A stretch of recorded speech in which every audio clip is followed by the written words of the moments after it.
Hello, mga kamaster, maraming salamat po sa lahat ng tumatangkilik ng Number 1 Supreme Warrior. Paki-follow and subscribe mga master para sa mga susunod pang mga kabanata.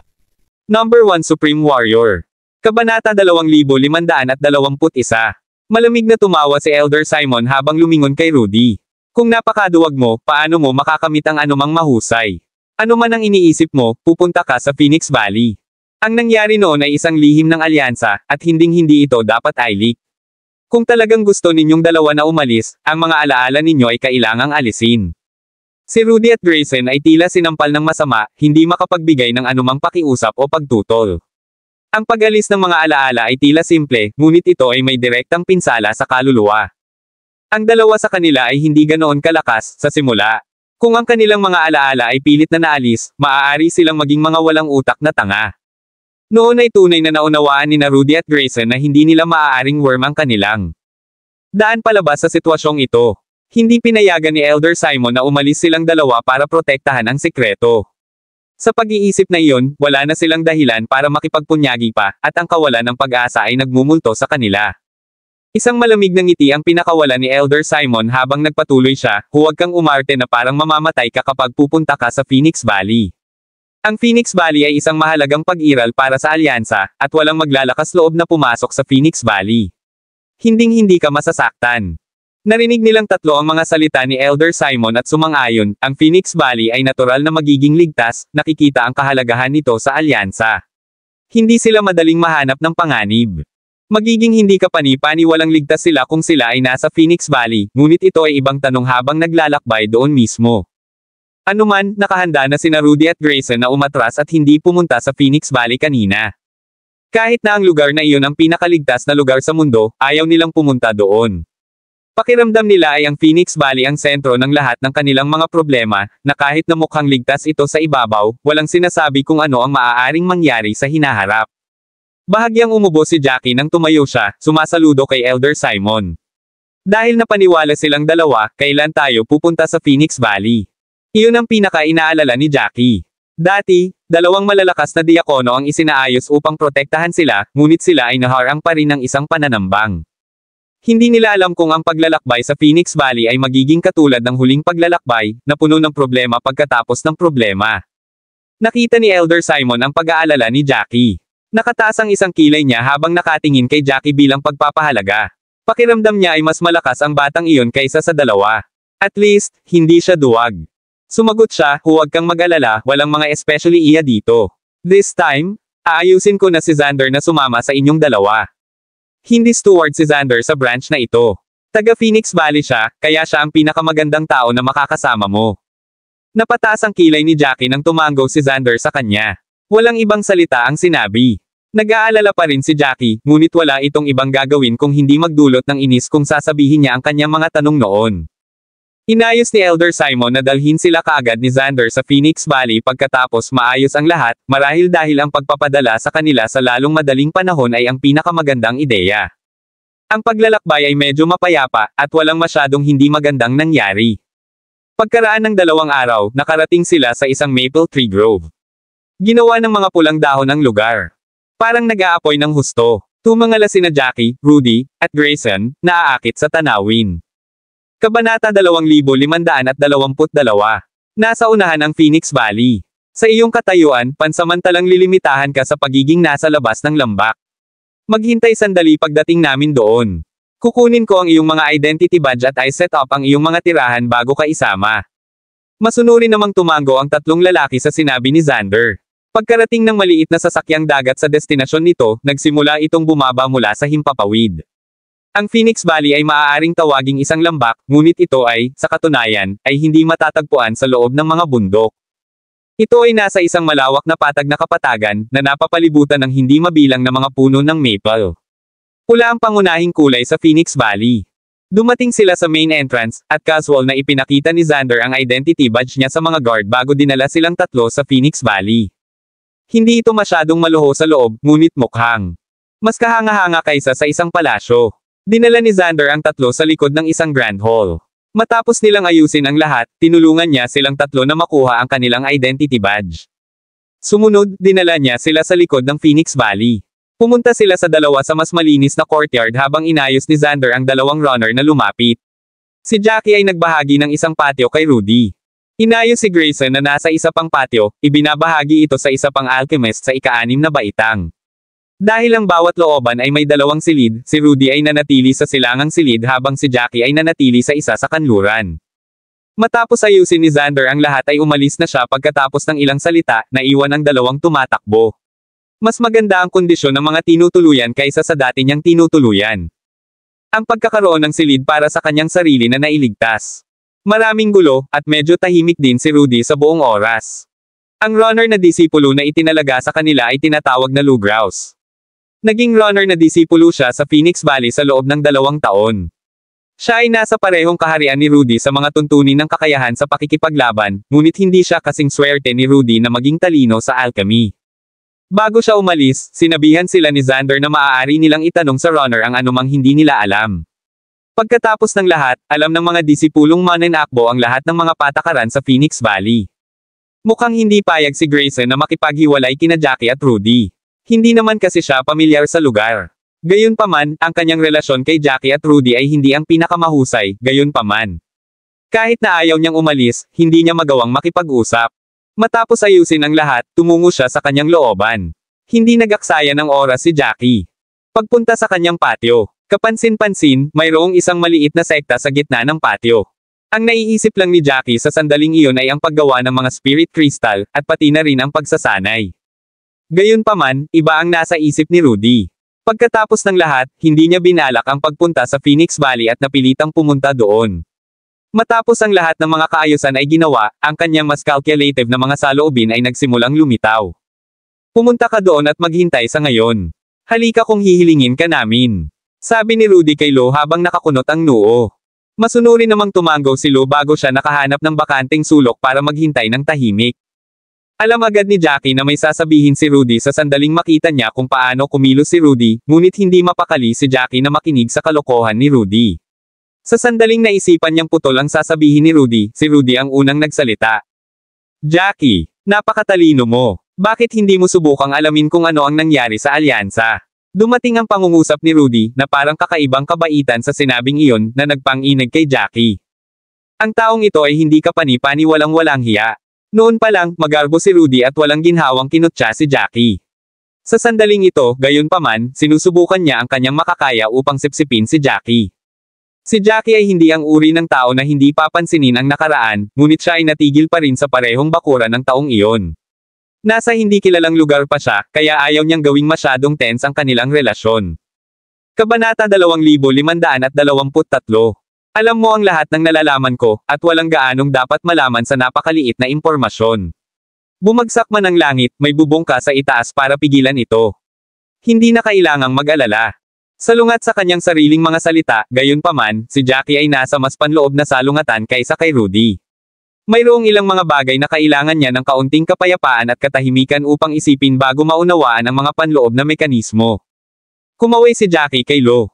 Halika, sabihin sa amin ang pinakapangunahing panuntunan ng Phoenix Valley, pati na rin ang mga bagay na hindi namin dapat gawin. Matapos tawagin ni Jackie ay agad na naglakad si Lo mula sa kanto. Magalang siyang lumapit kay Jackie, at tinawag siya ni Jackie sa sekta. Habang umiinom siya ng tsaa, nakinig siya kay Lo na nagsasalita tungkol sa mga patakaran sa Phoenix Valley. Napakabilis ni Lo sa kanyang mga salita, at sa isang maikling sandali, natapos na niyang sabihin kay Jackie ang lahat.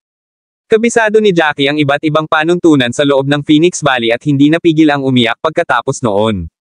Ang Phoenix Valley ay tunay na sentro ng Middle Province Alchemist Alliance. Ang panlabas na lambak lamang ay mayroong 200 alchemist.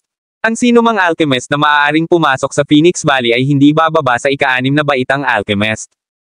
Matapos pakinggan ang paliwanag ni Lo, sumimangot si Jackie at sinabing, so ang Phoenix Valley ay isang napakalaking clan. Tumango si Lo, na magalang na sinabi, iyon ay isang paraan upang tingnan ito, ngunit ang Phoenix Valley ay iba sa isang regular na angkan. Ang Phoenix Valley ay nagtataas ng 2 paksayon, isa para sa mga alchemist at isa para sa mga mandirigma. Ang mga alchemist at ang mga mandirigma ay hiwalay sa isa't isa, at sila, sa karamihan ng mga oras, ay hindi mag-cross ang landas. Nagtaas ng kilay si Jackie. Ang Phoenix Valley ay hindi kapani-pani walang ambisyoso.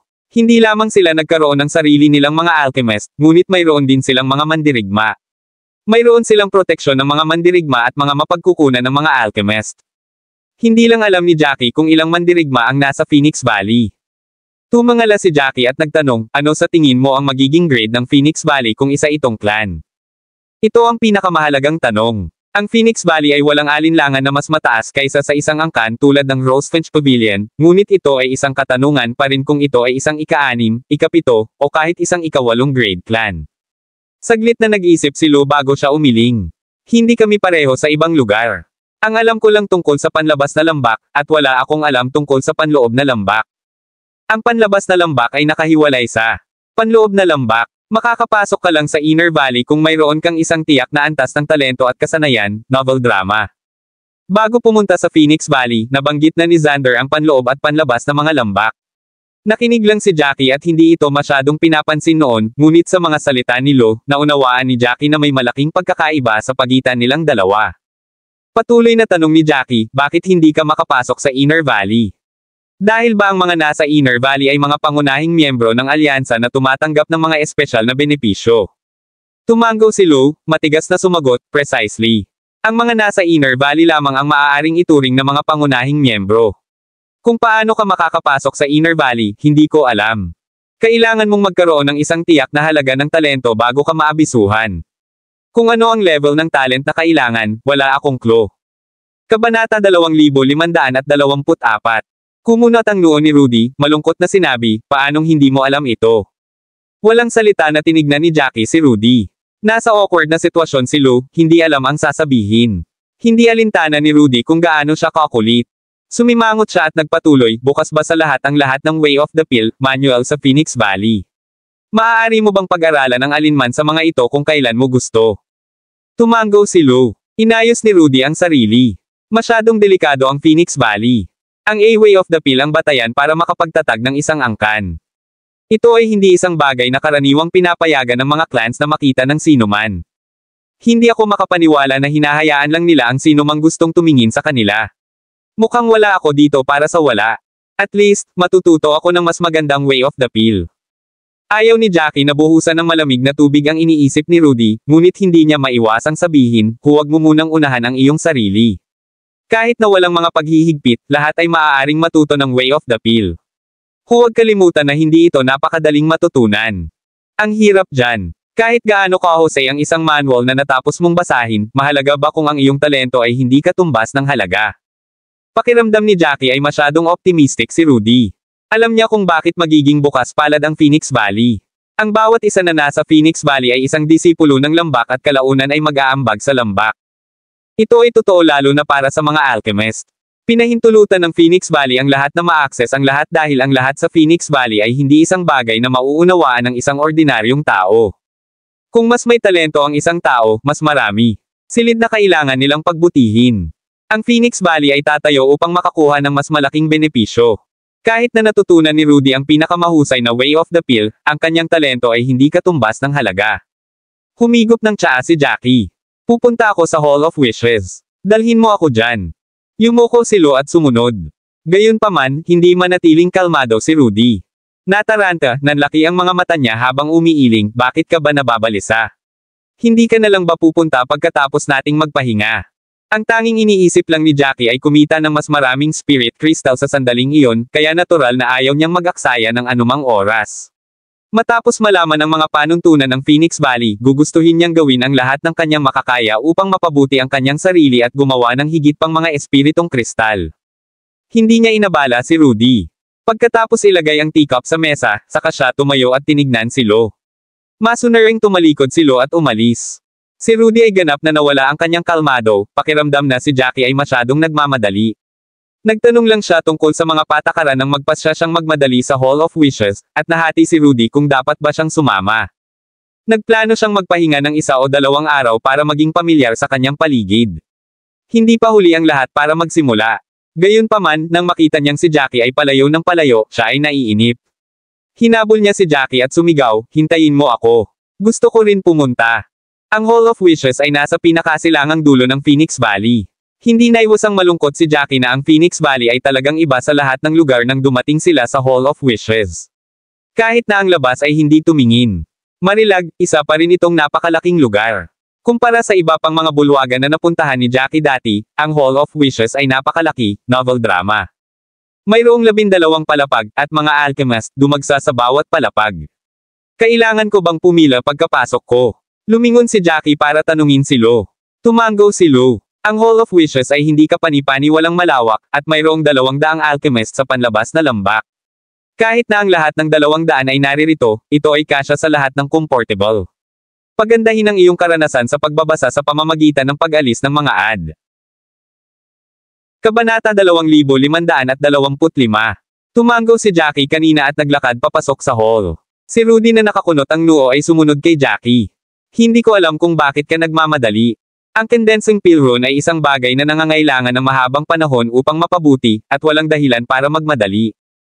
Ang Hall of Wishes ay isang lugar na itinayo upang pahintulutan ang mga alchemist na i-condense ang mga pill rune. Puno ng pill aura, ang bulwagan ay nahati sa maraming maliliit at nakahiwalay na mga silid. Pagkatapos pumasok sa isang silid, maaaring gamitin ng isang alchemist ang siksik na pill aura upang bumuo ng mga pill rune. Nagsilbi ito ng katulad na function sa pill aura room na ginamit ni Jackie noon. Kahit sino ay maaaring makapasok sa lugar nang hindi nangangailangan ng pahintulot o mga kristal ng espiritu. Ito ay isang lugar na libre para sa lahat ng alchemist na gamitin. Si Jackie ay hindi nagmamadali upang simulan ang pagkumpleto ng mga gawain at paggamit ng mga espiritong kristal. Siya ay mas nananabik na malaman kung ano ang kanyang mga limitasyon. Kahit na hinihigop niya ang mga alaala ng senior na iyon, hindi pa rin niya alam kung gaano nakaga ang kanyang katawan sa mga alaala. Gusto niyang malaman kung ilang pill rune ang kaya niyang i-condense. Nakita ni Jackie ang hindi mabilang na mga silid sa sandaling pumasok siya sa Hall of Wishes. Mayroong hindi bababa sa 300 maliliit na silid doon na maaaring magkasya sa bawat alchemist sa panlabas na lambak. Walang sino man ang kailangang maghintay upang magamit ang isang silid dito. Matapos makabalik si Lo, pumili sila ni Rudy ng isang silid bawat isa. Nang isara ni Jackie ang pinto, lalong tumindi ang pill aura sa kwarto. Huminga ng malalim si Jackie at inalis ang pag-iisip ng magsimulang magsil ang mga kamay niya. Ang maliliit na rune ay parang mga engkanto sa gabi, na sumasayaw sa mga kamay ni Jackie. Isa-isang nabuo at sumayaw ang mga pill rune sa harap ni Jackie habang ang mga rune na kulay ginto ay nag-iilaw sa lugar na nasa harapan niya. Lumipas ang mga segundo, at ang atensyon ni Jackie ay ganap sa pagbuo ng mga pill rune. Nawalan ng oras si Jackie. Dahan-dahan siyang sumisigaw sa kanyang ulo, 1,497, 1,498. Sa sandaling mag-condense siya ng 1,500 pill rune, naramdaman ni Jackie ang matinding sakit na umaatake sa kanyang kaluluwa. Nadulas naman ang kanyang kanang kamay nang magkamali. Isang kaluskos ang narinig sa tabi niya. Tumangala si Jackie upang makitang bumagsak ang lahat ng rune sa kanyang harapan dahil sa kanyang pagkakamali nang sila ay naging mga tuldok ng gintong liwanag. Pagkatapos noon, bumalik sila sa purong pill aura at nagsanib sa paligid. Nabigo ako. Malungkot na sabi ni Jackie. Inisip ni Jackie na magagawa niyang i-condense ang kanyang sarili ng 3,000 pill rune, hindi niya inaasahan na siya ay mawawala ng kontrol pagkatapos ng condensing lamang ang unang 1,500 wands. Ang kanyang mga alaala ay sumalungat sa kanyang katawan, at ang mga pill rune na kanyang nabuo ay gumuho. 3,000 pill rune ang pinakapangunahing pamantayan ng mga Pildores sa ikapitong baitang, kaya talagang napakalayo ko sa pamantayang iyon, walang magawang sabi ni Jackie. Sa huli, sobra niyang pinahahalagahan ang sarili niya. Naisip niya na kahit papaano ay makakapagpino siya ng isang tableta sa ikapitong baitang. Nako, mukhang kailangan pa niyang magsanay ng mas matagal bago niya mailipat ang kanyang katawan sa linya sa kanyang mga alaala na sapat para sa 3,000 pill rune. Natupad man lang niya ang kanyang layunin na mapunta doon. Matapos maunawaan ni Jackie ang sariling lakas, hindi na niya gustong magtagal sa silid. Siya. Itinulak ang pinto at nakita si Rudy na nakatayo sa labas. Nang makita ni Rudy si Jackie na papalabas ay agad itong lumapit sa kanya. Akala ko mananatili ka pa doon ng ilang oras man lang. Balak kong umalis kung hindi ka umalis sa loob ng 2 oras. Napaawang ang labi ni Jackie sa sobrang inis. Hindi niya inaasahan na hinihintay siya ni Rudy sa labas. Kabanata 2526. Akala ko babalik ka. Bakit mo ako hinihintay? Tanong ni Jackie, tunay na naguguluhan. Kung tutuusin, sila ni Rudy ay hindi nagkaroon ng pinakamabuting pagsasama, at ang bawat alitan nila noon ay hindi talaga mawala sa kanilang isipan. Lahat ng iyon, at umarte si Rudy na parang walang nangyari sa kanilang dalawa at hinintay si Jackie sa labas. Bahagyang umubo si Rudy habang may matigas na tonong sinabi, kakalipat lang namin dito, you know. Mabubuli tayo kung mag-isa tayong maglakad, hindi ba? Isang mahinang ungol ang pinakawalan ni Jackie. Hindi niya maiwasang makaramdam ng ganang imulat ang mga mata, ngunit sa huli ay pinigilan niya ang sarili. Nahawakan na niya ang ugali ni Rudy kani-kanina lang kaya hindi na ito nakakagulat. Magsasayang lang siya ng oras kung ipagpapatuloy niya ang kalkulasyon sa kanya. Kaya naman tumanggo si Jackie at nagpas siyang maglaro na lang. Kaya niyang gawin ang anumang gusto niya. Pupunta ako sa task hall, sasama ka ba? Nanlaki ang mga mata ni Rudy sa sobrang inis nang marinig iyon. Jackie, ilang oras ka lang nakarating sa Phoenix Valley. Bakit ka ba nagmamadaling pumunta kung saan-saan? 6 na oras ka lang sa kwartong iyan. Magkano ang maaari mong natutunan? Ngayon, pupunta ka sa task hall. Huwag kalimutan, nabanggit ni Luna ang lahat ng mga gawain na na-claim ay kailangang tapusin. Tumanggo si Jackie. Hindi pa siya nagpapahinga simula nang pumasok siya sa Phoenix Valley, at para kay Rudy at sa iba pa, mukhang nagmamadali siya. Gayunpaman, alam na alam ni Jackie na masasayang niya ang kanyang buhay kung hindi niya pahalagahan ang kanyang oras. Walang segundong mawawala, lumingon siya at seryosong tumingin kay Rudy. Sasabihin ko ulit, pupunta ako sa task hall. Gusto mo ba akong sundan? Maaari kang sumama kung gusto mo, ngunit kung hindi, bumalik ka sa iyong sarili. Hindi siya mapakali na mag-aksaya ng oras sa pakikipagpalitan ng mga salita kay Rudy at hindi rin niya gustong ipaalam kay Rudy ang kanyang mga plano. With that, tumalikod na siya at lumabas ng Hall of Wishes. Nakakunot ang noo ni Rudy habang pinagmamasdan si Jackie na paalis. Hindi niya maintindihan kung bakit parang nagmamadali si Jackie. Nagpahinga lang siya ng ilang sandali bago niya ipinagpatuloy kung ano man ang iniisip niya. Pagkaraan ng ilang sandali ay nag-alinlangan, nagpa siya si Rudy na sundan si Jackie sa huli, tumanggi siyang maiwang mag-isa sa isang lugar na halos hindi niya alam. Naglakad silang dalawa pasulong, at nagtanong pa si Jackie ng direksyon papunta sa task hall. Pagkatapos ng ilang paikot-ikot, sa wakas ay nakarating na rin sila sa task hall. Ang task hall ay ang pinakamaringgal na gusali sa buong panlabas na lambak ng Phoenix Valley, at tumagal ito ng mas maraming espasyo kaysa sa Hall of Wishes. Mayroong 79 na paglipad ng mga hakbang, at isang sulyap lamang ay makikita kung gaano kaganda ang palasyong itinayo sa gilid ng burol. Huminga ng malalim si Jackie. Sa disenyo lamang, ang task hall ay mukhang ang pinakamahalagang lugar sa Phoenix Valley, kung saan ang lahat ng mga tao ay gumagalaw sa loob ng task hall. Kung ikukumpara sa mga lugar na napuntahan noon ni Jackie, mas kakaunti ang mga tao doon. Pagkatapos ng lahat, mayroon lamang mga 200 alchemist sa panlabas na lambak, at lahat sila ay nahati sa iba't ibang lugar sa panlabas na lambak. Kahit na ang task hall ay may pinakamaraming tao sa Phoenix Valley, hindi pa rin ito masyadong masikip. Hindi nagtagal si Jackie bago ang novel drama. Ang task hall ay ang pinakamaringgal na gusali sa buong panlabas na lambak ng Phoenix Valley, at tumagal ito ng mas maraming espasyo kaysa sa Hall of Wishes. Hindi nagtagal si Jackie kanina. Nagsimula na siyang maglakad papunta sa task hall. Sumunod naman ng malapit si Rudy sa likod ni Jackie, medyo hindi kumibo habang nakatingin sa likod ni Jackie. May ilang bagay na ayaw niyang sabihin, ngunit sa pagtingin sa paglakad ni Jackie ng buong kumpiyansa at kalmado, hindi niya naiwasang sabihin, mukhang dead set ka, Jackie. Ang walang kabuluhang pahayag ni Rudy ay nagpagulo kay Jackie.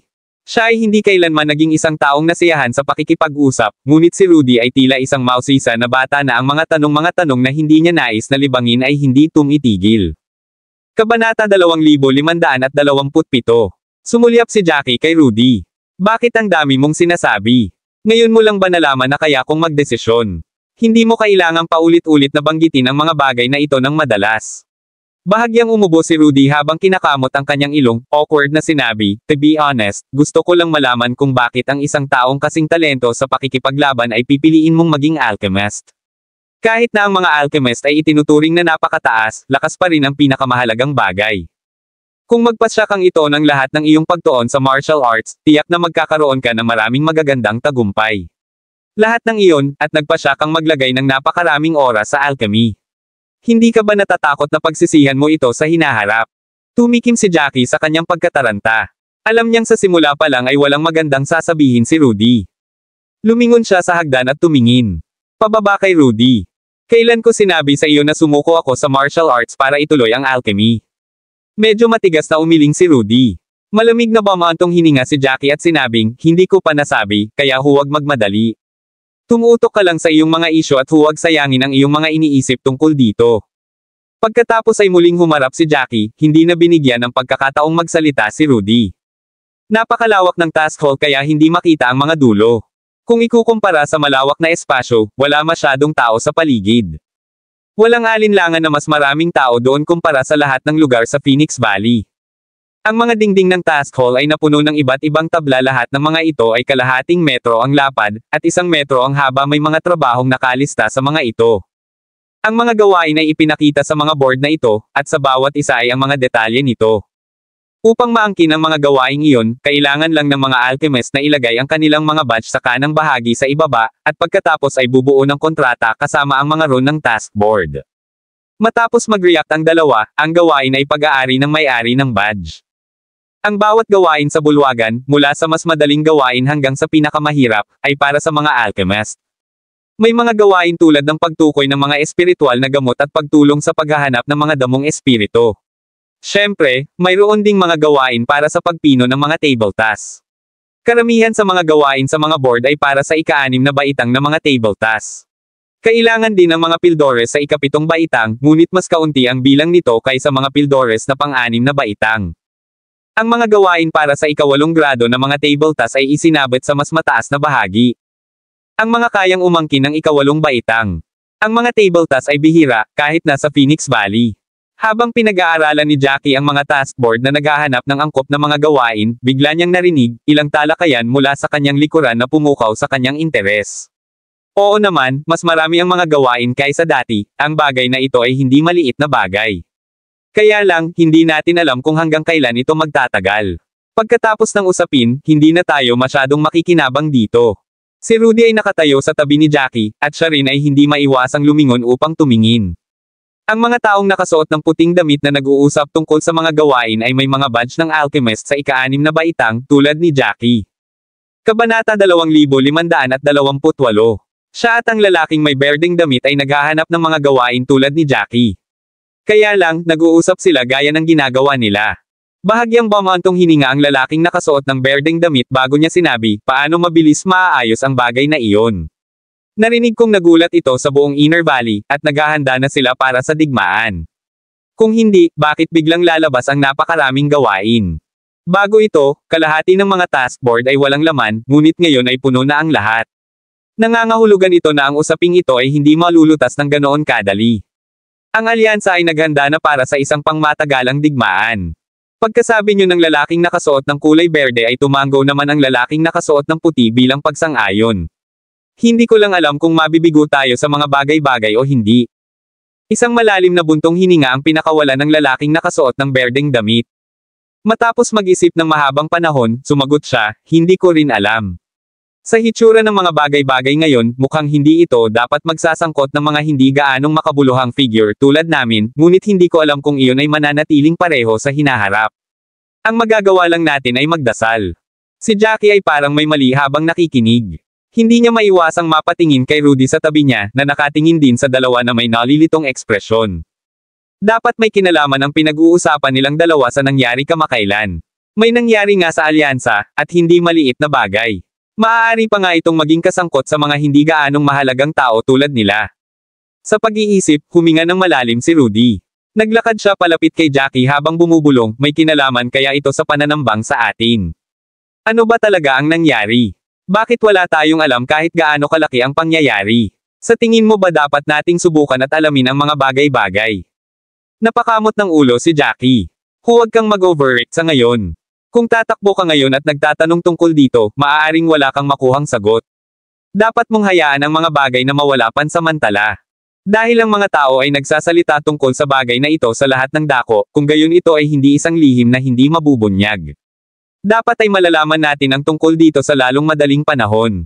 Nakinig si Rudy sa sinabi ni Jackie at kumunat ang noo. Bakit mas kalmado ka kapag nahaharap ka sa isang kagyat na bagay? Lumingon sa kanya si Jackie. May mga bagay na hindi mo malalaman kung sabik ka. Ito ay tila hindi gaanong simple, kaya hindi natin ito dapat pretuhin ng basta-basta. Pagkasabi noon ay muling ibinaling ni Jackie ang tingin sa mga task board, at sa bandang huli ay malabo lang ang kahulugan ni Rudy sa ibig sabihin ni Jackie. Habang nagganyan si Jackie, lalong nagpanik si Rudy. Parang ang buong mundo, alam niya ang nangyayari maliban sa kanya. Jackie, kung alam mo ang tungkol dito, hindi mo ba pwedeng sabihin sa akin? Wala naman akong alam eh. Ano ang kinalaman ng nangyari sa atin noon? Higit sa lahat, hindi ko alam kung ano ang nangyayari. Nagsimulang pagpawisan si Rudy. Napalingon si Jackie kay Rudy. May hula lang ako, pero wala pang patunay sa ngayon. Mukhang tumpak ang hula ko, kaya hintayin natin itong pag-usapan. Saglit na hininaan ni Jackie ang volume niya. Lalong lumakas ang mga talakayan sa kabilang dulo ng sabihin ng lalaking nakasuot ng berdeng damit, tumanggi akong maniwala na ang lahat ng magagandang gawain ay inaangkin ng mga taong iyon. Hindi naman kasi tayo mas masahol pa sa kanila, kaya bakit nila nakukuha lahat ng magagandang bagay? Kabanata 2529. Nagmamadaling inilagay ng lalaking nakaputing damit ang kanyang daliri sa kanyang mga labi nang marinig niya iyon, sinenyasan ang kausap na tumahimik. Pwede bang hinaan mo ang volume mo? Hindi mo ba alam na ang mga taong iyon ay napakahusay sa pakikinig? Kung umabot sa kanila ang iyong mga salita, hindi ka madaling makakawala. Bakit mo sila sinusubukang sakta ng walang dahilan? Ang berdeng nakasuot ng damit na lalaki ay nagpakawala ng malamig na buntong hininga habang nag-aatubili na nangangatuwiran, lahat tayo ay mga alchemist sa ika-6 na baitang, at walang sinuman ang mas mahusay kaysa sa sinuman. Medyo mas talented lang siya. Ano ang punto ng talento? Hayaan na lang ba natin silang gawin ang gusto nila? Walang magawa ang lalaking nakasuot ng puting damit. Talagang talented siya. Nabalitaan ko na nakakuha siya ng mataas na ranggo noong huling pagsubok. Nakuha niya ang 3 hanay ng mga materyales upang pinuhin ang mga ginintoang table task. Nabalitaan ko rin na nakakuha siya ng 1,500 espiritong kristal. Kahit na ang mga espiritong kristal na iyon ay hindi gaanong sa amin, ito ay isang bagay na nakuha niya sa kanyang talento at husay. Mas magaling na siya sa atin sa bagay na iyon. Malamig na umungol ang lalaking nakasuot ng berdeng damit ngunit hindi nakasagot. Ang lalaking nakasuot ng puting damit, sa kabilang banda, ay tila ayaw pag-isipan ang paksa. Naglakad-lakad siya bago itinuro ang isang taskboard. Ang gawaing ito ay narito nang hindi bababa sa 5 araw. Walang sino man ang nag-claim nito sa ngayon, na nangangahulugang walang sino man ang nag-iisip tungkol dito. Bakit hindi nila ibinaba? Kahit ayaw nila, dapat ilagay sa isang sulok. Ano ang silbi kung iiwan nila ito sa gitna? Tiningnan ni Jackie kung saan nakaturo ang lalaking nakasuot ng puting damit at nakita niya ang isang espesyal na gawain na nakadisplay sa pinakasentro ng mga taskboard ng ang bulwagan. Ang gawain ay tila napakasimple, ang isa ay kailangan lamang na pinuhin ang isang pang-6 na baitang na tableta. Ang tableta ay tinawag na 1,000 Flower Antidote, at pagkatapos itong pinuhin, ang isa ay makakakuha ng 800 mga kristal na espiritu. Kanina pa pinapansin ni Rudy ang lalaking nakaputing damit. Sinulyapan niya kung saan itinuro ang lalaki at nakita niya ang gawain. 800 spirit crystals lang ito, bulong ni Rudy na nakakunot ang noo. Naaalala ko na ang mga materyales na kailangan upang pinuhin ang isang 1,000 flower antidote ay nagkakahalaga ng hindi bababa sa 500 spirit crystals. Lahat ng paghihirap na iyon upang pinuhin ang tableta ay gagantimpalaan ka lamang ng 300 espiritong kristal. Masyadong mura yan. Hindi nakakagulat na walang nagnanais ng gawain. Ang pagpino sa isang ika-6 na baitang na tableta ay nangangailangan ng parehong oras at pagsisikap, at upang idagdag sa halo, isang tiyak na halaga ng panganib ang kasangkot bilang. Mabuti. Para maiwasan ang pag-aaksaya, pati na rin para mapigilan ang Phoenix Valley na gumastos ng higit sa kailangan nila, kailangan ng mga alchemist sa lambak na maghanda ng sarili nilang mga materyales pagkatapos mag-claim ng isang gawain. Kung gagawin ni Jackie ang gawain na pinuhin ang 1,000 flower antidote, kakailanganin niyang gumamit ng sarili niyang mga spirit crystal para bilhin ang mga materyales na kailangan para pinuhin ang tableta. Pagkatapos ng pagpipino, pagkatapos ay gagamitin niya ang tableta upang ipagpalit sa mga kristal na espiritu. Karamihan sa mga alchemist ay hindi masyadong mahusay sa labanan ngunit napakahusay sa pagpaplano. Ang paggastos ng labis na pagsisikap upang makakuha ng 300 na mga kristal na espiritu ay hindi isang bagay na gustong gawin ng sinuman. Iyon ang dahilan kung bakit ang gawain ay nanatili doon ng 5 araw nang hindi inaangkin. Humugat ng malalim na buntong hininga si Rudy habang may salungat na ekspresyon, sa tingin mo ba dapat kong angkinan ang gawaing ito? Pagkatapos ng lahat, mayroon lang ako. Maging isang ika-6 na baitang alchemist. Ang pagpino sa 1,000 flower antidote ay nangangailangan lamang ng 900 pilrune. Kakayanin ko ito ngayon, kahit na malamang na mahihirapan ako. Kahit 300 spirit crystals lang ang kita ko, konting kita pa rin ito para sa akin. Kabanata 2530. Isang galit na tawa ang pinakawalan ni Jackie nang lumingon siya kay Rudy. Mukhang may tiwala ka sa sarili mo. Para kay Rudy, parang sampal sa mukha ang mga sinabi ni Jackie, at sasagutin sana ng matandang Rudy si Jackie. Gayunpaman, wala na siyang lakas ng loob ng kaharap si Jackie. Hindi mahalaga kung ito ay alchemy o labanan, si Jackie ay mas mahusay kaysa sa kanya. Napaawang ang mga labi ni Rudy habang atubiling pangangatuwiran, I do have the confidence. Sigurado akong kaya kung I can dance ang 900 pilrune. Matapos itong pinuhin, ang 300 mga kristal na espiritu ay hindi masyadong masama para sa akin. Bahagyang natawa si Jackie habang mahinahong sinabi, ilang alchemist ang katulad mo, sa tingin mo ba sila ay nasa buong Outer Valley? Maingat na tinignan ni Rudy si Jackie. Nang mapansin niya kung gaano kaseryoso si Jackie, nag-isip siya saglit bago sumagot, dapat nasa 10 o 20 sila. Tumanggaw si Jackie, halos pareho ang tansya ni Rudy sa kanya. Pagkatapos ay sinabi ni Jackie kay Rudy, kung 10 o 20 sila, bakit doon pa rin inilalagay ang gawain? Hindi ka ba curious? Dahil sa tanong ni Jackie, nasuri ni Rudy ang sitwasyon sa ibang liwanag, at pagkatapos ay naisip niya na ito ay kakaiba rin. Ang bulwagan ng gawain ay puno ng aktibidad, at ang mga alchemist sa lambak ay naglalakad sa paligid ng lugar sa anumang oras. Pagkatapos ng lahat, kailangan nilang makaipon ng kayamanan at makaipon ng karanasan sa alchemy. Ibig sabihin, kailangan ang task hall. Ang gawain ay nasa loob na ng 5 araw, at ang mga nasa halos kaparehong antas ng talento at kasanayang tulad nila ay dapat nang gawin ang gawain kung sa tingin nila ay angkop ito, novel drama. Kakatwa, walang gumawa ng gawain sa buong 5 araw. Kailangang may dahilan, ngunit si Rudy ay masyadong nataranta, hindi makahanap ng isang makatwirang dahilan para dito. Matapos ang mahabang pag-iisip nito, pakiramdam niya ay naging putik ang kanyang utak. Nagpasya siyang tumangala na lang kay Jackie ng tame time. Ang gulo ng isip ko ngayon, Jackie, hindi ko maintindihan. Tumigil ka sa paglalaro at sabihin mo lang sa akin kung ano iyon. Isang buntong hininga ang pinakawala ni Jackie.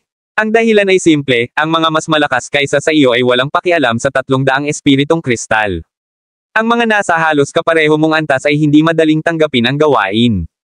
Huwag kalimutan, ang mga materyales na kailangan para sa 1,000 flower antidote ay nagkakahalaga ng 500 spirit crystals. Isang bahagi lang ang makukuha sa iyo ng 500 spirit crystal, na nangangahulugang hindi ka mabibigo. Sa sandaling mabaigo ka at kailangang bumili ng isa pang batch ng mga materyales, malulugi ka. Ang mga nasa paligid mo ay hindi magagarantiya ng tagumpay, kaya naman hindi nila madaling tanggapin ang gawaing ito. Kaya naman matagal na ang gawain dito. Detalyado ang paliwanag ni Jackie na kahit isang baboy ramo sa gilid ng kalsada ay maiintindihan siya. Tinampol ni Rudy ang kanyang noo dahil doon. Iyon ay nagpapaliwanag kung bakit ang gawain ay narito ng napakatagal. Naisip ko na sa wakas ay makakakuha ako ng madaling kita, ngunit nataman ako sa huli. Sa totoo lang, hindi ako gaanong kumpiyansa na magagawa kung matagumpay na pinuhin ito sa isang pagkakataon. Tumanggaw si Jackie. Pakiramdam niya ay si Rudy ay isang alchemist lamang sa ika-6 na baitang. Pagkatapos ng lahat, ang tanging magagawa niya ay pinuhin ang isang energy breaking pill at I can dance ang 800 pilrune. Maaari niyang subukan at potensyal na magtagumpay sa 900 pilrune, ngunit walang garantiya na ang pill ay magkakaroon ng 50% refinement pagkatapos niyang i-condensed ang rune. Ang isang tableta na walang 50% na pagpipino ay isang pagkabigo. Dahil doon, isang mapait na tawa ang pinakawalan ni Rudy. Kabanata 2531. Umabot si Rudy at hinawakan ang kanyang buhok. Masyado pa akong knave. Kung hindi mo ako pinaalalahanan, aangkin ko na ang gawaing ito. Magiging tanga lang ako kung sakaling maangkin ko ito at mawala ang aking pera sa gawaing ito. Iba si Rudy kay Grayson. Maaaring mayroon siyang mahusay na katayuan sa loob ng Golden Pills, ngunit ang Golden Pills ay hindi ganap na nakatuon sa pagpapalaki sa kanya. Karamihan sa mga espiritong kristal na naipon niya ay lahat ay nakuha ng kanyang sarili. Si Rudy ay tatamaan ng isang mapang wasak na pagkawala kung siya ay tuluyang mawala sa kanila. Sa isiping iyon, umiling siya. Hindi maganda para sa akin ang gawaing ito. Kailangan kong maghanap ng mas simple. Pagkasabi noon ni Rudy ay muling narinig ang nagulat na boses ng lalaking nakaberdeng damit, may purple pills pa. Hinanap ko sila. Hindi ako makapaniwala na nahanap ko sila. Pagkatapos sabihin iyon, mahinahong kinuha ng lalaking nakaberdeng damit ang kanyang identification badge at inihagis ito sa harap, na lumipad mismo sa task badge. Sa isang iglap, lumapag ang badge ng pagkakakilanlan sa kanang sulok sa ibaba ng task board. Nagsanib silang dalawa at nagbuga ng mahinang gintong glow. Napukaw ang atensyon ng ilang tao sa paligid nila sa pagkilos ng lalaking nakasuot ng berde. Napatingin ang lahat sa mukhang masayahing lalaking nakasuot ng berde. Malungkot na kumunat ang kilay ng lalaking nakasuot ng puti habang inabot niya ang kamay ng kausap. Tulog ka pa ba? Paano mo maaangkin ang gawaing iyon? Hindi mo ba alam kung gaano kahirap pinuhin ang purple pill? Upang bigyang diin ang kanyang punto, ang lalaking nakasuot ng puting damit ay tumuro sa harap. 2,000 pill rune. Kailangan mong pinuhin ang 2,000 pill rune.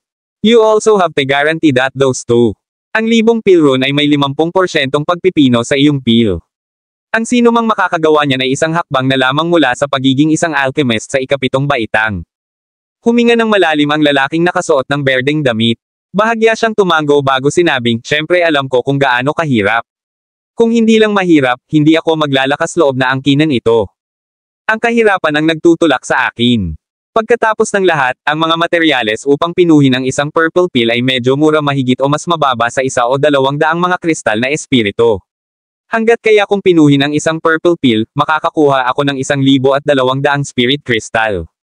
Tingnan mo na lang kung ilang beses may tubo. Pagkatapos noon ay tila naging emosyonal pa ang lalaking nakasuot ng berdeng damit. Nakakunot naman ang noo ng lalaking nakasuot ng puting damit, hindi alam ang sasabihin.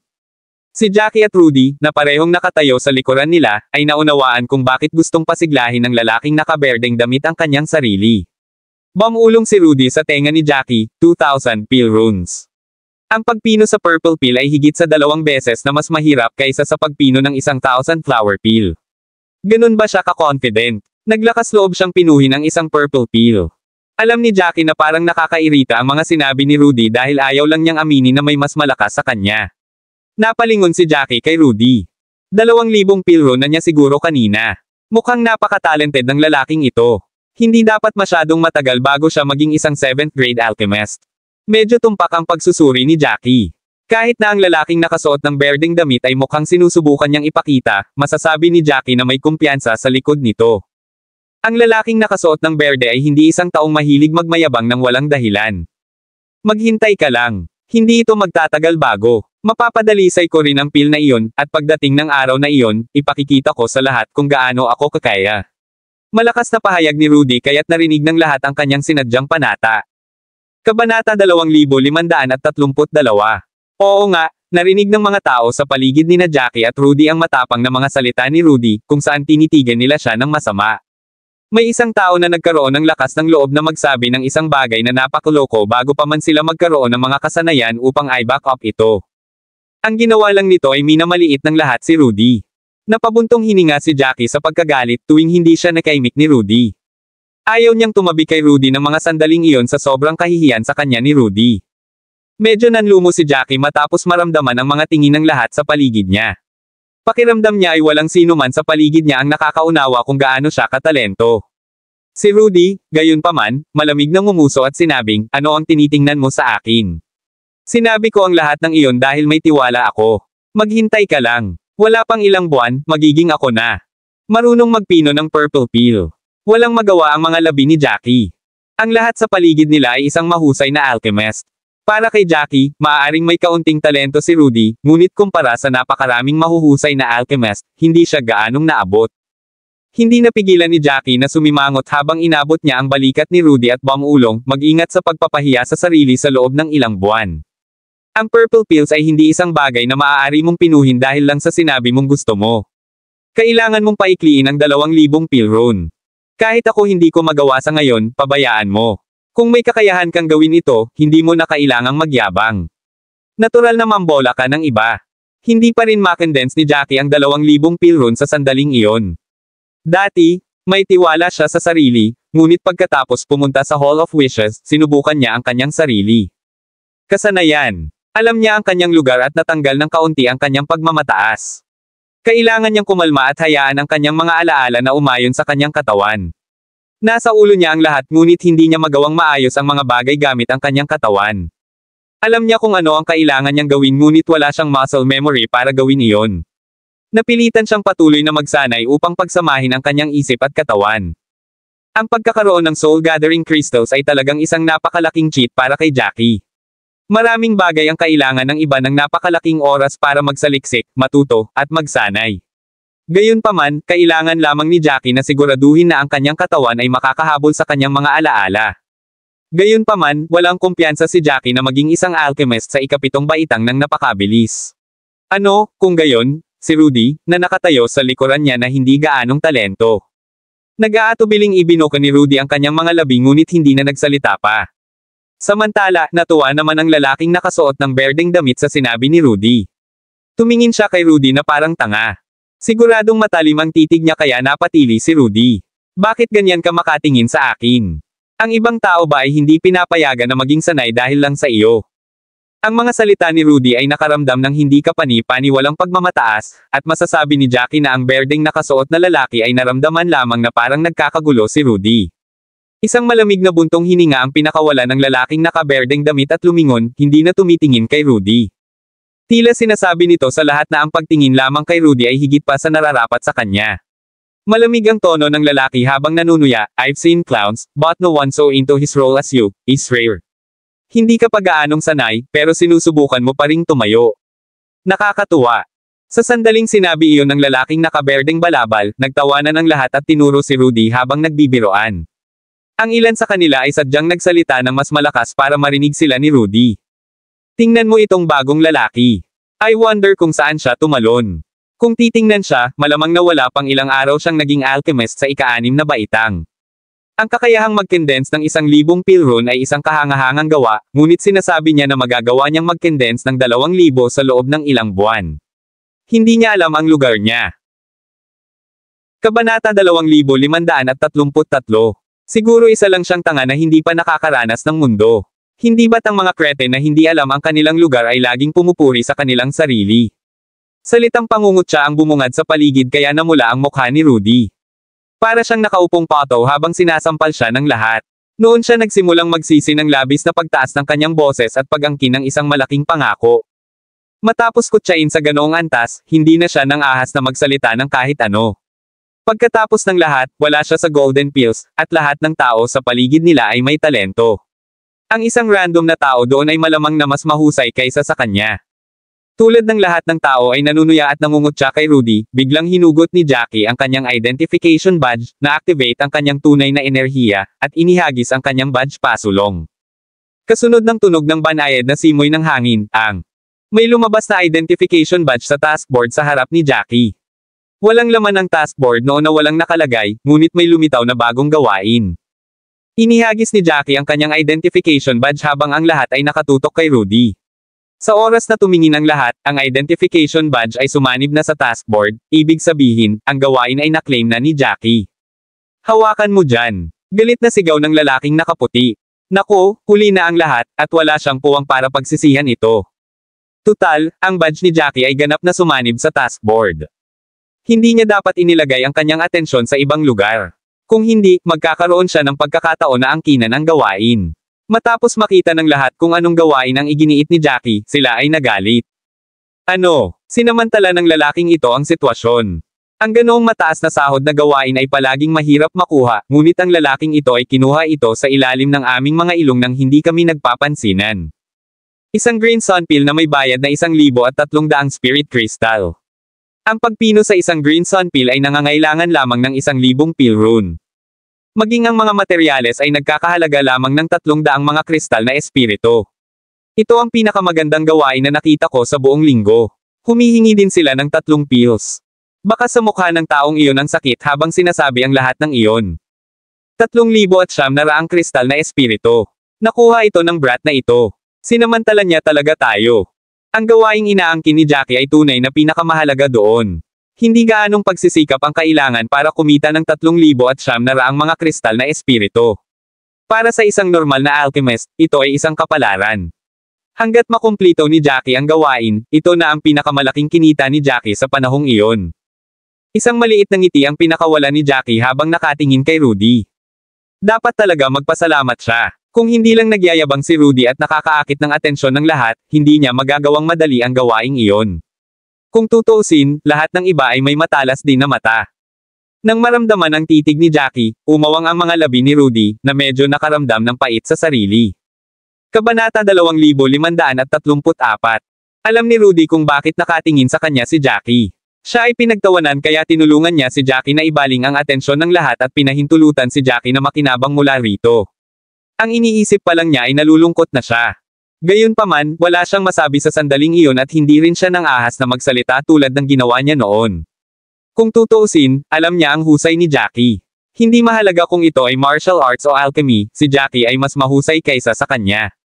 Kumaibot ang labi ng lalaking nakasuot ng berdeng damit habang nakatitig kay Jackie, ngunit sa huli, wala ni isa sa iba ang nagsabi tungkol dito.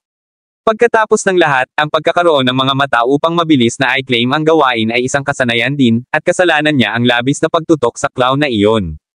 Mas sumama ang pakiramdam ng lalaking nakasuot ng berdeng damit sa pag-iisip tungkol dito, at sinimulan niyang tingnan si Rudy na may mas malupit na ekspresyon. Magpatuloy ka sa paglalakad.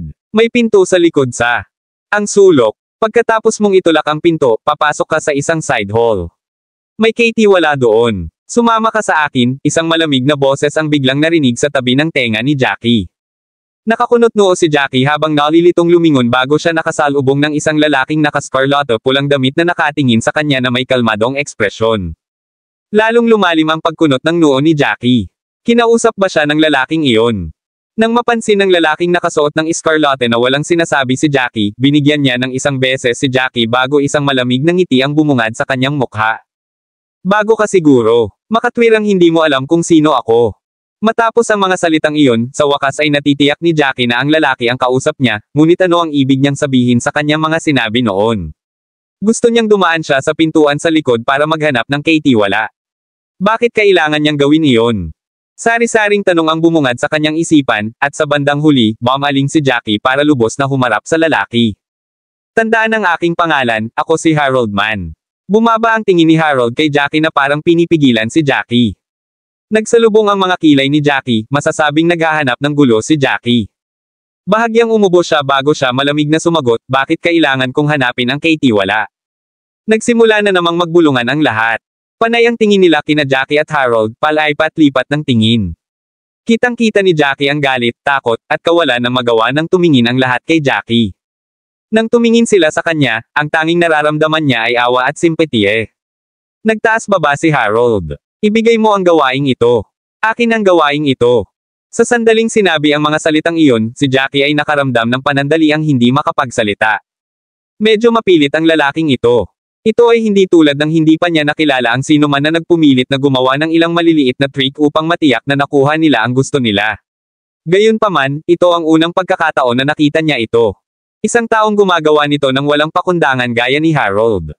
Napaawang ang labi ni Jackie nang hindi siya makapagsalita. Pakiramdam niya ay ang swerte lang niya na patuloy siyang nakatagpo ng mga kakaibang katulad niya. Nilinggan niya si Harold. May problema ba sa mata mo? Hindi mo ba masasabi na naklaim ko na ang gawaing ito? Bakit kailangan kong ibigay ang gawaing ito sa iyo? Mayroon ka bang espesyal na pahintulot dito na hinahayaan kang sabihin ang anumang gusto mo? Kung gagawin mo, bakit hindi ka nalang pumunta sa likod na pinto at kunin na lang muna ang lahat ng magagandang gawain? Panipi. Kabanata 2535. Ang kapaligiran ay parang naging mas masakit matapos sabihin ni Jackie ang kanyang sinabi, at ang iba ay hindi inaasahan na ang bagong dating ay magiging matigas ang ulo. Natigilan din si Harold sa sinabi ni Jackie. Kung tutuusin, hindi niya inasahan na may bumangga sa kanya ng ganoon kadiretso. Nagsimulang tumawa ng galit si Harold. Palakas ng palakas ang kanyang tawa, ngunit alam ng lahat na hindi umabot sa kanyang mga mata ang kanyang ngiti. Halata namang galit na galit siya. Ignorante ka talaga. Ang mga bagong dating na tulad mo ay laging nagpipilit na maghanap ng gulo. Hindi napigilan ni Jackie na imulat ang mga mata. Sa sandaling iyon, ayaw na niyang mag-aksaya ng oras kay Harold. Masasabi niyang walang nang ahas na saktan si Harold, ibig sabihin ay hindi ito ang unang beses na ginawa niya iyon. Pagkatapos magkaroon ng isang gawain ang ibang tao, pipilitin niya ang taong iyon na magtungo sa tagapangasiwa upang kanselahin ang gawain, at aangkinin niya ang gawain para sa kanyang sarili. Inilipat ni Jackie ang tingin sa lalaking nakasuot ng puting damit, at naalala niyang narinig niya ang talakayan ng lalaking nakasuot ng puti sa lalaking nakasuot ng berde kanina. Sinabi nila na may mag-aalis ng lahat ng magagandang gawain, at binalaan pa ng lalaking nakasuot ng puti ang lalaking nakasuot ng berde na huwag magsalita na masyadong malakas sakaling marinig sila. Parang kasama si Harold sa mga sinasabi ng lalaking nakasuot ng puti. Kung sino man ang nasa posisyon niya sa sandaling iyon, baka hindi sila maglakas loob na lumaban at nakinig kay Harold, na iniabot ang gawain. Gayunpaman, si Jackie ang kaharap ni Harold sa sandaling iyon. Si Jackie ay hindi kailanman sumuko sa anumang bagay na tulad nito kahit na sino ang nauna sa kanya. Nag-aalalang hinawakan ni Rudy ang kwelyo ni Jackie habang bumubulong, "Jackie, ngayon ka lang nakarating. Mas mainam na huwag magdulot ng anumang gulo.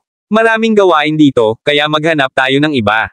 Kahit may tiwala si Rudy sa sarili, alam niyang may mga bagay na hindi niya kayang pagmatigasan. Ang pananakit sa isang taong may sapat na tulong sa loob ay patuloy na mag-aanyaya ng gulo. Bahagyang tumango si Jackie ngunit hindi pa rin kumikibo. Sa totoo lang, pagkatapos ng ilang pag-iisip, naunawaan ni Jackie na walang magagawa sa kanya kung gagawin niya iyon. Kung talagang may kakayahan si Harold, dapat ay mayroon siyang mga espesyal na karapatan na piliin muna ang kanyang mga gawain sa halip na makipag-away sa mga gawain sa lahat ng tao rito. Kahit na may backer si Harold, hindi ito dapat isang taong may ganoong espesyal na pagkakakilanlan.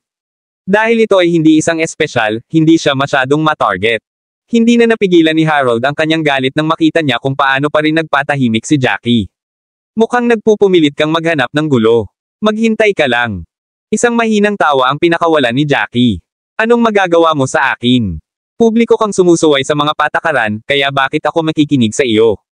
Sasabihin ko ulit, kung ganoon ka kaya, inalis mo na ang gawain noon pa man, at hindi na kami magkakaroon ng pagkakataong kunin ito mula sa iyo. Wala kang kakayahan o background, ngunit sinusubukan mo pa ring gawin ang isang bagay na napakawalandiya. Sa sandaling sinabi niya iyon, huminga ng malalim ang lahat. Ang hirap pakinggan ng mga salita ni Jackie. Karaniwang sinisiraan nito si Harold, at epektibong natigilan si Harold sa loob ng ilang segundo.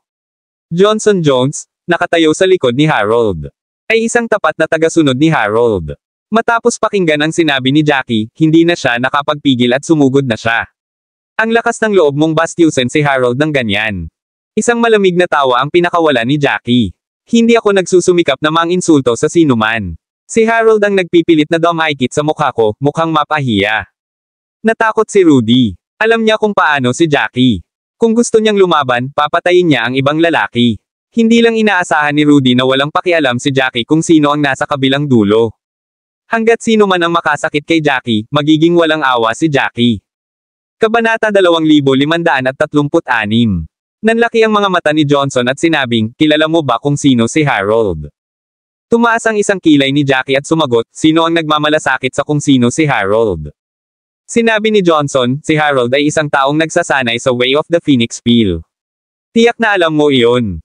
Sa buong panlabas na lambak, 10 alchemist lamang ang nakapag-aral nito. Isa si Harold sa kanila." Hindi napigilan ni Johnson na ituwid ang kanyang likod nang sabihin iyon. Mukha siyang proud na proud. Natural na narinig ni Jackie ang Way of the Phoenix Peel dati. Sa looban, sinabi sa kanila ni Lo ang tungkol dito. Ang daan ng Phoenix Peel ay ang pinakamahalagang bagay sa Phoenix Valley. Ito ang pinakamahirap at pinakamahalaga sa anumang Ways of the Peel. Ang sino mang matagumpay na natutunan ito ay magkakaroon ng walang limitasyong potensyal. Tiyak na matutupad sila sa larangan ng alchemy. Iyon ay dahil masyadong matigas ang Way of the Phoenix Peel. Ang rune condensed sa pamamagitan ng Way of the Phoenix Peel ay mas mahusay at mas matatag kaysa sa iba. Matapos marinig ang mga salita ni Johnson, naunawaan ni Jackie kung bakit napakayabang ng lalaking iyon. Lumalabas na natutunan niya ang Way of the Phoenix Peel. Parang medyo may talino ang lalaking iyon. Gayunpaman, ang talentong iyon ay talagang walang kahulugan para kay Jackie. Si Jackie ay nanatiling kalmado, hindi nagre-react sa mga salitang iyon. Tumango siya bago niya sinabi, "Ano ang kinalaman sa akin ng matutunan ang Way of the Phoenix Peel? Ano ang kinalaman nito sa pag-agaw ng mga gawain ng iba?" Ang tanong na iyon ay natigilan kay Johnson. Ito ay tila walang kaugnayan sa lahat. Gayunpaman, ito ay talagang nauugnay. Si Harold ay may talento, kaya't si Harold ay matutupad sa hinaharap. Walang gustong masaktan ng isang tao na tiyak na magiging matagumpay sa hinaharap. Ginamit ni Harold ang puntong iyon para nakawin ang mga gawain ng iba. Ang iba ay napilitang lunokon ang kanilang mga salita at masunaring ibigay ang mga gawain. Kaya naman ang lahat ng magagandang gawain ay inalis ng mga taong tulad ni Harold.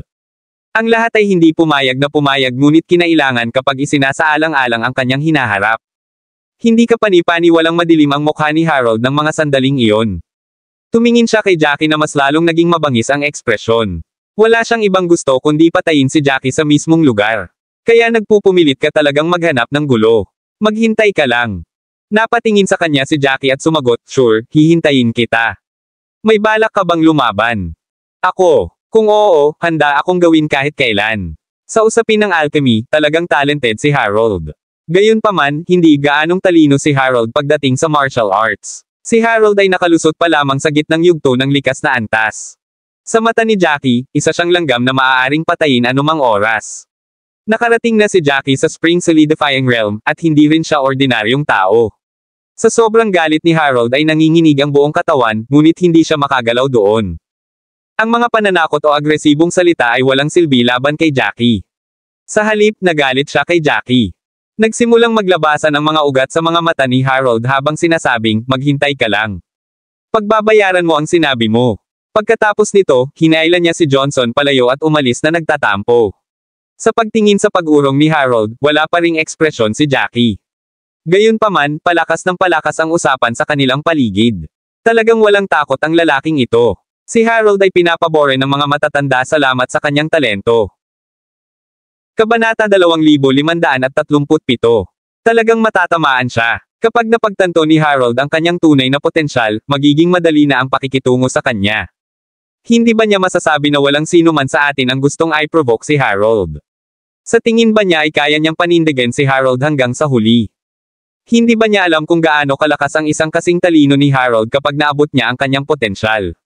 Noon, maraming mga idiot na nakakasakit ng mga mahuhusay na alchemist. Pagkatapos nito, pahihirapan lahat ng mga alchemist at maghihiganti sa lahat ng nakasakit sa kanila noon. Ang hinaharap ay malinaw para makita ng lahat.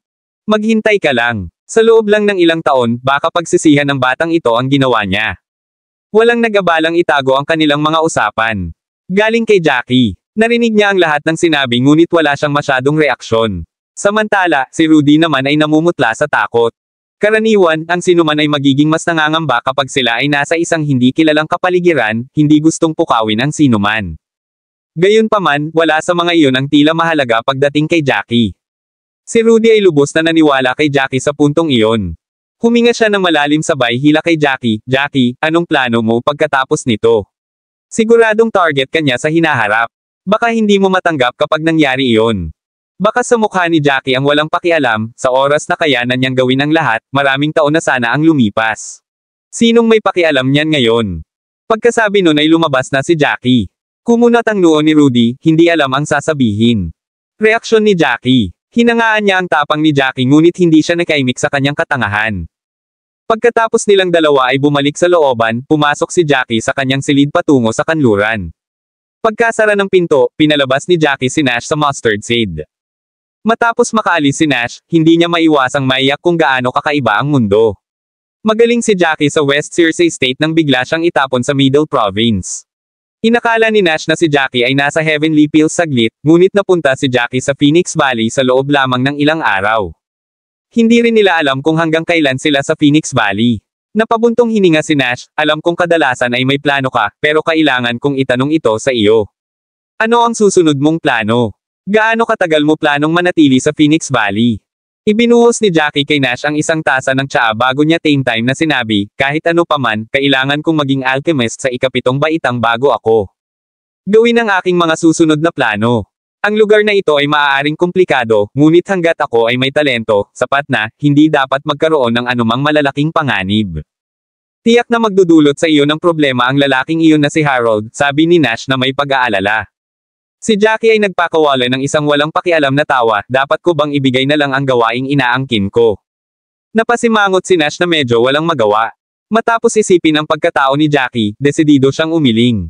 Si Jackie ay hindi isang taong gagawa noon. Tiyak na magkakaroon ng ilang conflict ang dalawa sa kanila. Gayunpaman, hindi kailanman natakot si Jackie tungkol doon. Hanggat nang ahas si Harold na manggulo, tuturuan siya ni Jackie ng leksyon. Hinailan ni Jackie ang isang upuan at umupo, huwag kang mag-alala, ako ang haharap dito. Tumango lang si Nash. Wala siyang naitulong sa bagay na ito. Maaga sa susunod na araw. Itinulak ni Jackie ang pinto at lumabas. May masasayang tingin sa kanyang mukha. Kabanata 2538. Nang makarating siya sa sekta, tinawag siya ni Rudy. Yung tipong parang nagtatago habang hinihintay siya. Jackie, saan ka pupunta? Inis na lumingon si Jackie at sumagot, wala ka na bang magandang gawin? Bakit ka lumabas sa oras na lumabas ako? Napakagatlabi si Rudy. Hindi siya pamilyar sa lugar at natatakot siyang masangkot sa gulo. Nagsisimula na ang paghanga ni Rudy kay Jackie, kaya kahit anong gawin ni Jackie ay palagi siyang nakasunod. Nang makita ni Jackie na wala siyang sinasabi, inis na sabi ni Jackie, nakipag-away ako kay Harold kahapon, dapat iniiwasan mo ako para maiwasan ang anumang gulo. Kapag napagdesisyonan niyang puntiryahin kapag katapos mabigang makuha ako, magkakaproblema ka. Nawala ang bahagyang awkward ng ngiti ni Rudy sa sinabi ni Jackie. Tama si Jackie. Kung si Harold ay ayaw o hindi makalapit kay Jackie, hindi kaya siya ang magiging whipping boy. Sa pag-iisip niyan, biglang nag-alinlangan si Rudy. Ayaw niyang mapunta sa ganoong posisyon.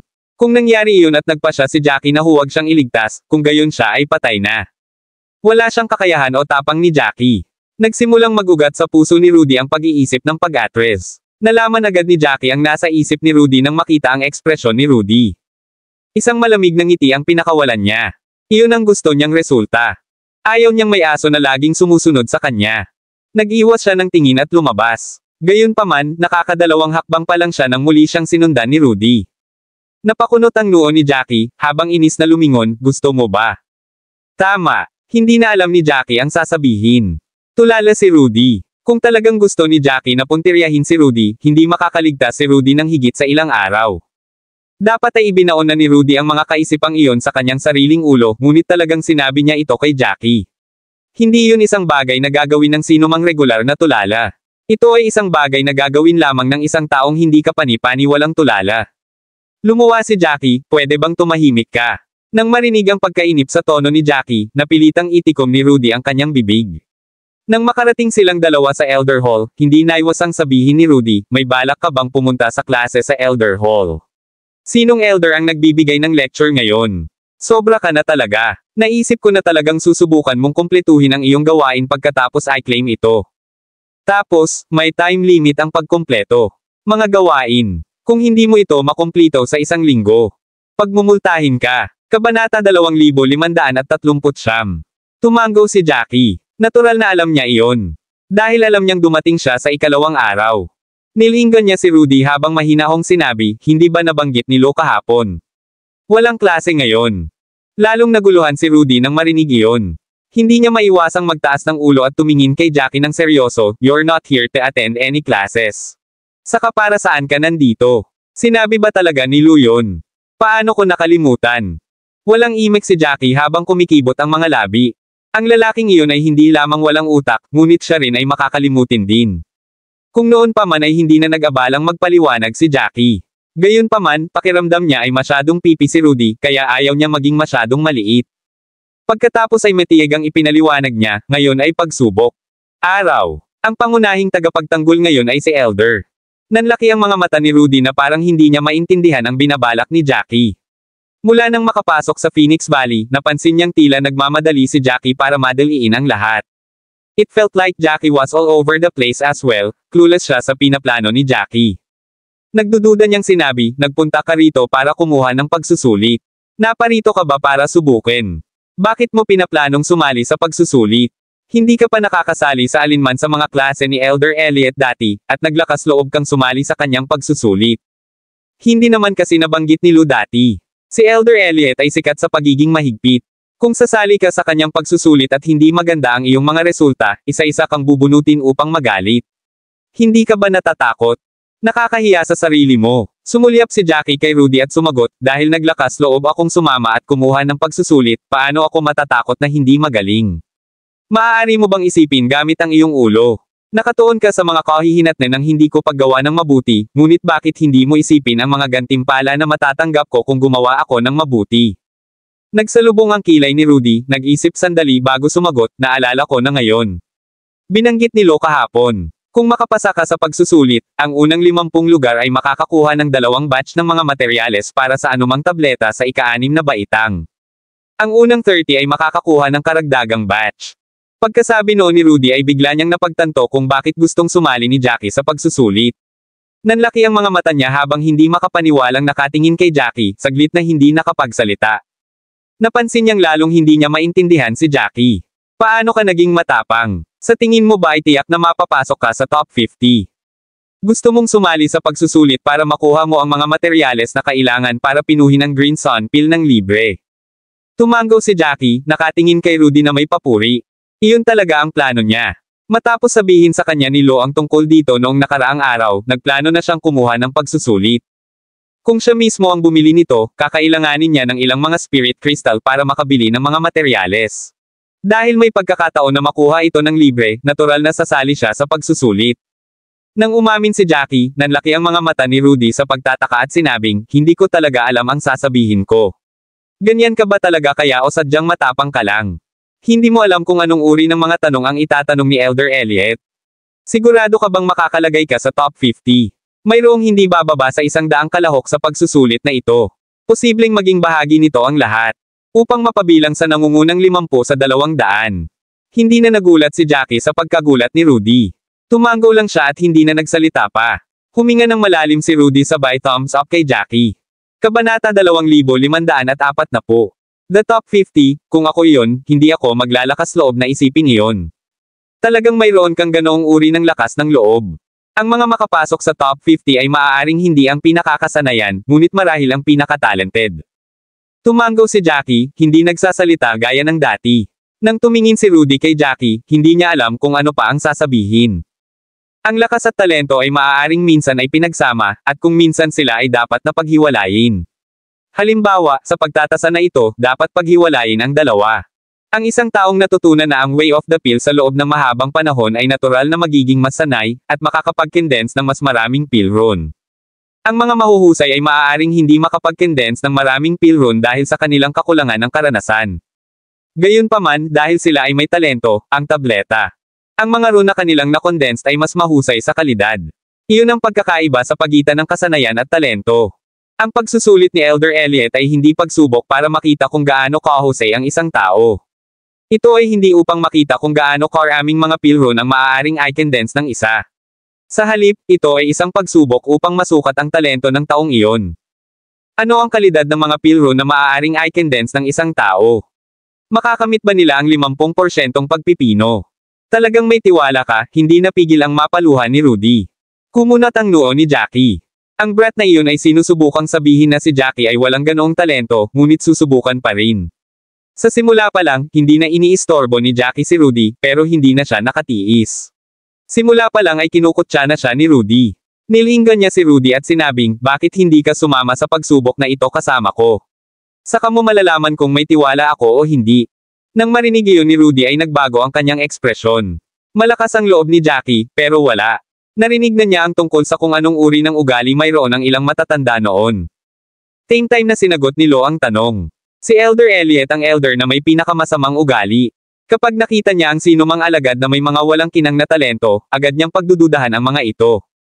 Kung magpasya siyang lumahok sa pagsusulit ni Elder Elliot bago man lang dumalo sa isang klase, tiyak na papagalitin siya ni Elder Elliot kapag nabigo siya. Tapos, ipapahiya lang siya sa harap ng lahat. Gayunpaman, kung hindi niya sinunod si Jackie, medyo malungkot si Rudy. Alam niyang hindi siya kalaban ni Jackie at mas talented si Jackie, pero ayaw niyang aminin ang katotohanan iyon. Nakita ni Jackie ang nag-aalangan na tingin ng brat na iyon at nagpas siyang huwag ng magsalita pa. Tinaasan lang niya ng kilay si Rudy bago tumalikod at tinungo ang Elder Hall. Si Rudy ay hindi kapani-pani walang sumalungat. Pagkaraan ng mahabang panahon, sa wakas ay tinapakan niya ang kanyang mga paa at sinundan si Jackie sa Elder Hall. Ang Elder Hall ay puno na ng mga tao. Matapos suriin ang paligid, natitiyak ni Rudy na hindi bababa sa 150 tao ang naroroon. Nangangahulugan iyon na mayroong kahit gaano karami. Mga kalahok sa pagsusulit. Ang nangungunang 50 lamang ang may karapatang kumita ng mga materyales. Matapos makita ang napakaraming tao, naramdaman ni Rudy ang kanyang sarili na medyo manhid. Tumangala siya kay Jackie sa harap niya, ngunit nagpatuloy lang si Jackie sa pagsulong hanggang sa makakita siya ng malinis na banig. Maliban sa malalaking halijing bato sa hall, ang bulwagan ay napuno din ng mga lumang banig sa lahat ng dako. Karamihan sa mga banig ay may mga nakaupo sa kanila. Sa mga panlabas na gilid lamang ay may mga bakanteng lugar. Ang banig na inupuan ni Jackie ay nasa gilid. May bakanteng banig pa sa tabi niya. Saglit na nag-iisip si Rudy bago umupo din dito. Hindi niya alam kung ano ang mali sa kanya. Pinilit niyang sundan si Jackie para makita kung gaano kalakas si Jackie. Kahit na baka mapahiya siya sa harap ng lahat, pakiramdam niya ay hindi na ito problema. Maraming salamat mga Kamaster sa walang sawang pagsusubaybay. Isang like, share, and subscribe naman dyan mga Kamaster. Abangan ang susunod pang mga kabanata.